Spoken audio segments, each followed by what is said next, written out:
Bonsoir à tous, vous m'entendez? Est-ce que vous m'entendez? Très bien. Oui, ok, merci. Donc, je suis vraiment enchantée de vous présenter l'état d'avancement du travail que le LUP m'a permis d'entreprendre. En gros, il s'agit d'une validation en grande échelle de notre méthode de routine pour la détermination de la sensibilité de Helicobacter pylori aux antibiotiques. Et ça s'inscrit dans un processus d'amélioration avec une réduction des coûts.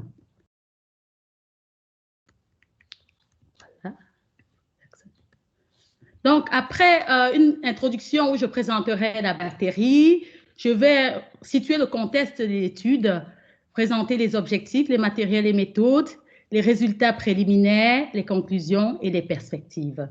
Donc, Helicobacter pylori, c'est une petite bactérie qui colonise l'estomac d'environ la moitié de la population du monde. Lorsqu'elle s'y retrouve, on assiste à une gastrite aiguë qui évolue assez rapidement vers une gastrite chronique.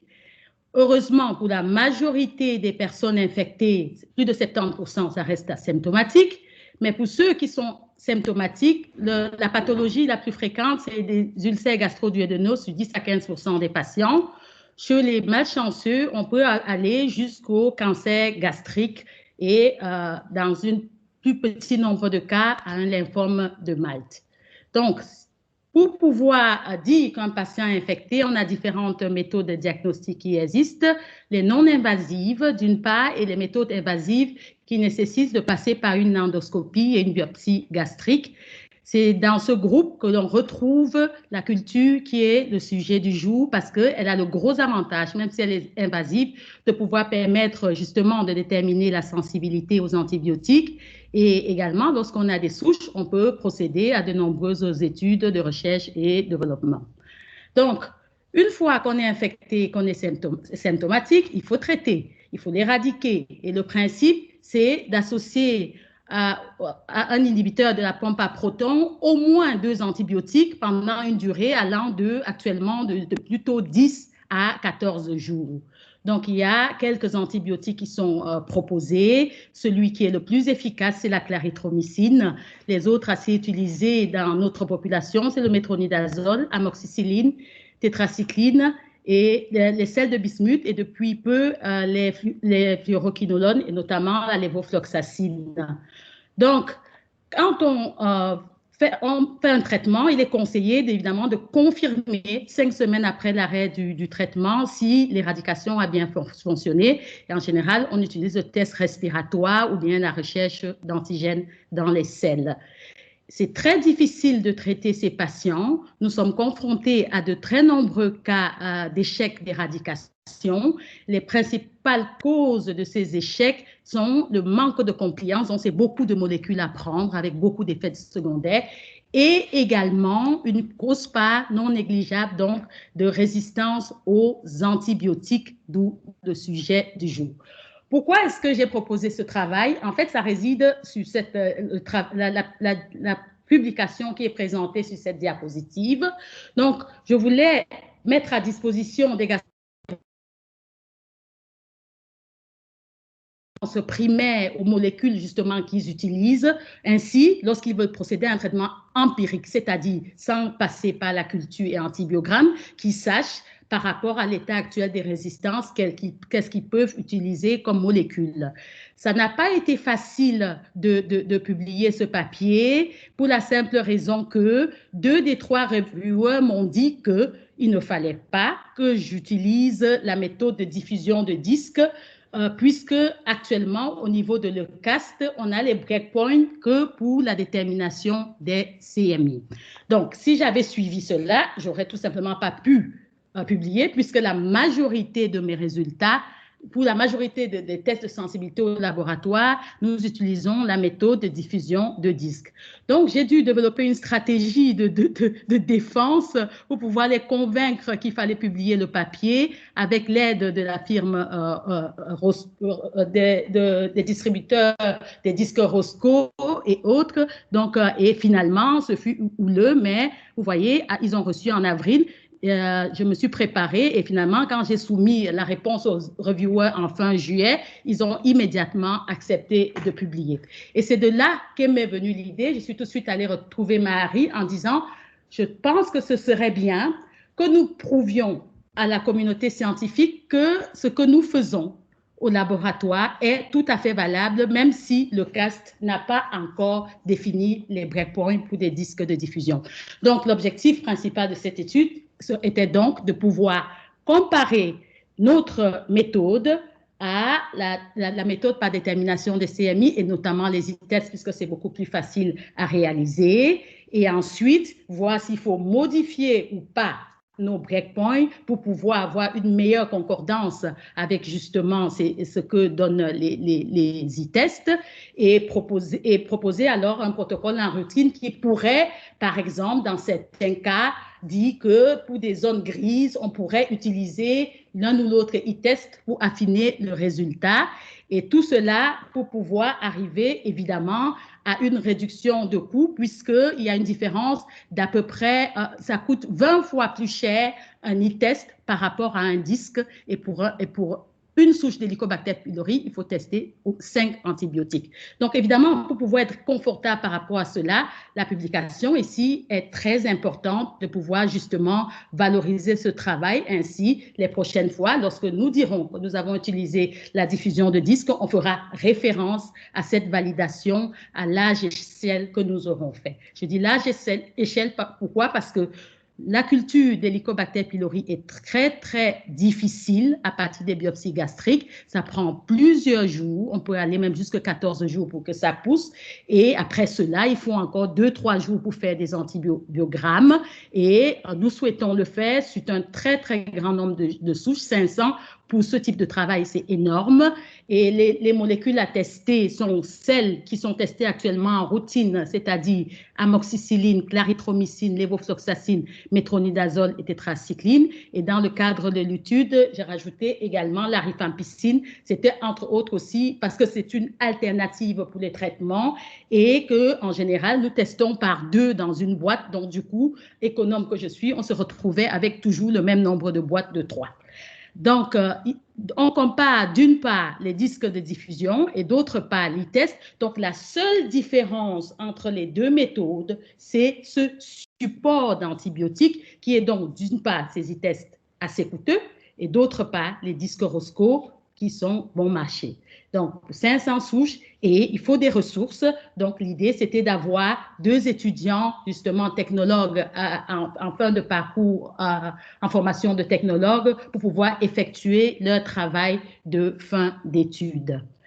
Donc, une fois le travail effectué, donc une fois qu'ils vont déterminer la sensibilité par différentes méthodes, nous allons procéder à la corrélation entre les 2 méthodes. Donc voilà, lorsque c'est sensible et sensible des 2 côtés, c'est concordant, résistant, résistant, concordant, et l'inverse, c'est discordant, bien évidemment. Et comme j'ai déjà dit à l'introduction, analyser tout cela, voir comment est-ce qu'on peut modifier les breakpoints, ajuster pour pouvoir avoir un maximum de concordance et arriver alors à proposer la nouvelle procédure de routine qui aura donc été révisitée pour être améliorée. Donc, on doit proposer à nos cliniciens une méthode révisitée qui est beaucoup plus fiable, mais qui, comme je vous l'ai dit, vous voyez sur ce tableau les prix. Donc, pour un disque, 24 cents, un e-test 4,55 et on en teste 5 par souche. Si je prends un exemple de l'année 2018 où nous avons eu plus de 5000 cultures, donc 1500 étaient positives, ça nous ferait, si on travaillait comme le CAS le souhaite, on aurait dépensé 35 000 €, alors que si c'est les disques, ce serait 2 000 €, donc la différence est quand même de taille. Donc, où est-ce qu'on en est pour les résultats? Donc, on a eu ces 2 étudiants qui ont travaillé. Comme je vous ai dit, c'est pas facile d'isoler Helicobacter pylori à partir de biopsie gastrique, de faire des antibiotiques. Il y a beaucoup de difficultés techniques, parfois des contaminations, les cultures sont longues, donc des problèmes, c'est pas facile. Donc, c'est ainsi que vous voyez, ça se matérialise par le nombre de souches incluse qui est différent d'un antibiotique à un autre. Peut-être qu'il y avait un qui était contaminé, qui avait un petit problème technique, ou le disque était tombé, bref, pour ces différentes raisons-là. Donc, voilà les nombres de souches testées qui vont de 228 à 248 en fonction des antibiotiques testés. Les discordances qu'on a eues pour les deux méthodes, elles vont de nul pour l'amoxicilline à un nombre encore acceptable pour tétracycline, lévofloxacine, clarithromycine et même métronidazole, ce qui nous donne une concordance pour ces antibiotiques-là de 95 à 100%, ce qui est pour moi pas mal, très bon, alors qu'on n'a pas encore ajusté les breakpoints, ce qu'on pourrait faire et qu'on fera à la fin de l'étude. Là où il y a un petit souci, c'est avec la rifampicine, où la concordance n'est pas bonne du tout et pour laquelle je peux déjà d'emblée dire que je sais que le problème ici ne se pose probablement pas au niveau des disques, parce qu'au niveau européen, il y a un groupe d'études des hélicobactères au niveau européen. Ils sont en train de mener actuellement une étude pour déterminer justement la prévalence des résistances au niveau européen. Pour toutes les autres molécules, ils ont proposé d'utiliser les e-tests, mais pour la rifampicine, ils ont proposé les disques. Donc, je pense que c'est un problème peut-être qui est connu, même s'il n'est pas encore publié. Donc, où est-ce qu'on en est au niveau d'inclusion des souches d'Helicobacter pylori? On espérait en avoir 500. Il faut encore, nous sommes à la moitié du chemin, donc il faut encore 250 souches. Donc, ça, c'est le côté qui est négatif. Et ça se justifie, par la difficulté technique. Donc, c'est des TFE assez lourds pour ces étudiants-là. Ils ne sont vraiment pas. Et de deux, le deuxième étudiant a encore eu beaucoup moins. Évidemment, Madame Covid est passée par là. Donc, c'est comme ça qu'on a eu uniquement 78 souches et qu'on a dû arrêter le TFE. Et il a heureusement pu procéder à l'analyse de ces résultats. Et qu'est-ce qu'on a au niveau financier? Donc, on m'avait promis quand même une bonne somme d'une trentaine de milliers d'euros. J'ai utilisé avec parcimonie, donc il nous reste encore un peu plus de 20 000 euros. Donc, justement, ça va nous permettre de pouvoir poursuivre l'étude pour atteindre notre objectif. Donc, à la conclusion, nous sommes à mi-parcours, mais les résultats sont déjà promoteurs parce que vous avez vu qu'on a déjà de très, très belles concordances pour les molécules qui sont répondues et utilisées par nos gastro-entérologues. Le problème reste pour la rifampicine, comme je vous ai déjà expliqué. Et donc, nous allons, dans la suite, poursuivre cette étude. J'ai déjà une étudiante de la haute école, elle là, qui va s'en occuper de février en mai. Et nous allons donc pouvoir continuer les différents autres objectifs qui étaient prévus lorsque tous les résultats seront emmagasinés et procéder à la publication. Et alors, à ce moment-là, en fonction de vu la procédure définitive qui sera établie, on pourra donc de façon définitive garantir que le LUP ne dépensera pas beaucoup d'argent pour faire les tests de sensibilité de Helicobacter pylori aux antibiotiques. Et vu tous les résultats qui seront emmagasinés, il serait peut-être possible de les exploiter également pour d'autres publications dans le domaine de la résistance. Donc voilà, je remercie d'abord le LUP d'avoir permis qu'on puisse faire ce travail avec les moyens qui sont mis à notre disposition. Je remercie l'IPL et particulièrement les étudiants qui ont fait le service des achats qui s'est occupé des commandes et des réactifs et autres, et en particulier Sylviane, l'équipe de bactériologie qui a encadré les étudiants et particulièrement Anne-Laurence qui coordonnait tout cela. Et enfin, merci à vous tous de m'avoir suivi sans aucun bruit. Je crois que tout le monde était en mute et je suis disponible pour des éventuelles questions. Merci.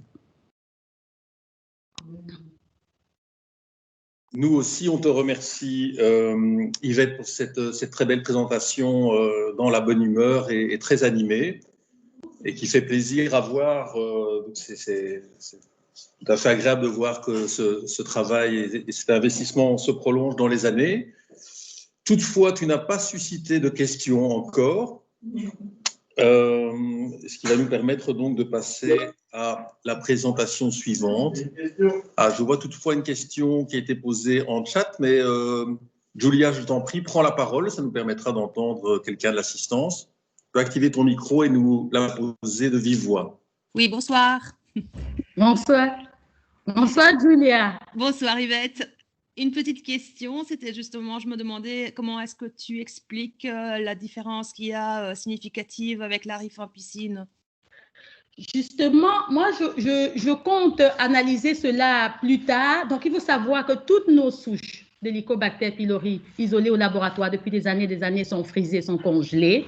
Donc, moi, je compte pouvoir faire des analyses moléculaires dans la mesure du possible pour pouvoir vraiment savoir quelle est la vraie raison. Je pense que c'est les e-tests, mais je ne sais pas pour quelle raison ça ne fonctionne pas, puisque a priori, c'est le même principe au niveau de l'e-test que les disques, c'est-à-dire qu'on a une suspension de bactéries, on mesure d'une part le diamètre d'inhibition et d'autre part la zone qu'il y a autour de l'ellipse. Donc, ça me semble un peu bizarre, mais je pourrais te répondre avec précision lorsque j'aurai procédé aux analyses complémentaires à la fin de l'étude.